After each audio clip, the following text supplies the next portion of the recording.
Welcome back to CES Innovation 2025. Again, we're here with Human Security for All, the World Academy of Arts and Sciences, the United Nations, and of course, Conscious Capital Foundation. Here with Jacques Bogh.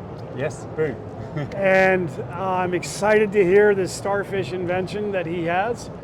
So, Jacques, tell me what this thing is that you've got and tell me how it works. So we are Beekee, B-E-E-K-E. We're an education technology company from Geneva. So we have invented the Beekee Box. The Beekee Box. What's it called? It's called the Beekee Box. Beekee Box. Beekee Box. It enables our clients to deploy digital classrooms wherever they want in the world without any kind of internet or power. So a digital classroom is okay, hold on. This sounds like a magic trick. So, digital classroom anywhere in the world without internet or power.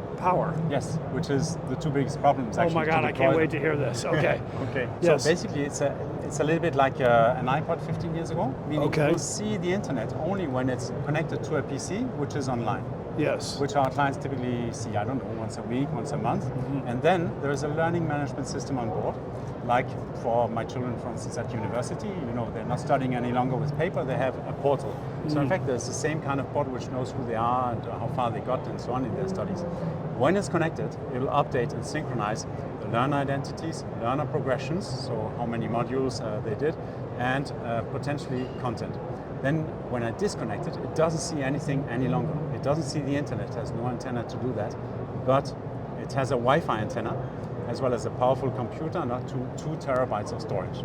And 2 terabytes in there. 2 terabytes, that's several masters. So that means that our clients, such as now we have the ICRC, International Committee of the Red Cross, we have Doctors Without Borders, we have ASU also, very active in refugee camps. They can go wherever they want. They can go they've gone to Myanmar, South Sudan, Afghanistan.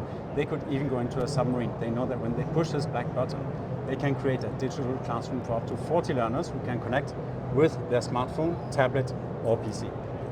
So give our listeners a real world application. It sounds like some of the things you're doing to make the world a better place. Yeah, of course. Is in places that are at risk and places that have gone through crisis maybe, or tell us more about an example of some of the work you're doing in that area. Most, I would say 20-30% of the learners of our clients today are refugees.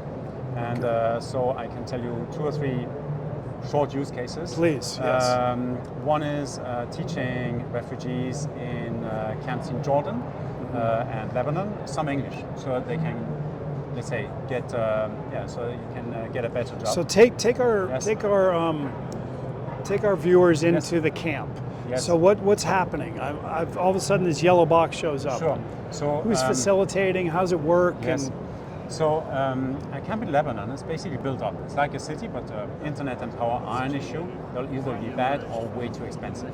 Yes. So in fact, they have exactly these problems in Shatila, which is one of the refugee camps in Lebanon. Mm-hmm. And so ANERA, which is one of the partners of ASU, they've gone to that camp with one of these. Okay. And then in fact the instructor comes, pushes a button, asks people to log on to the Wi-Fi. Learners with, in this case, they have PCs, which are like used PCs in a room. They could also do it with their smartphones or tablets. Okay. So we have all use cases. But since they don't have internet, they're logging into connecting with this, not the internet. We also have another use case, which is nurses of Doctors Without Borders in South Sudan. Yes. No power, no coverage. How's that work? Yeah, so in fact, with this it works, meaning there is a small battery and you can make it work for up to 3 days with a standard power bank, and then in fact you're up and running because 3 days. Yeah. Wow.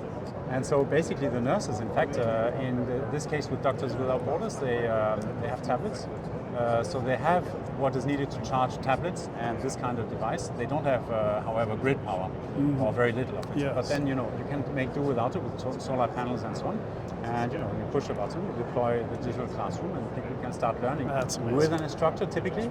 Sometimes without, they just download the material and then start e-learning. Typically in a group, like, they sit together, download, and then as a group they learn. Collaboratively. Exactly. Yeah. Maybe with a more senior member of the staff, a little facilitator, going around saying, unblock you, help you a little bit. Yes.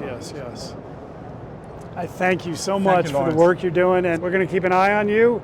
We're looking forward to seeing you next year and see all the exciting things you do. Very, very I appreciate it. Thank you, Lawrence. you.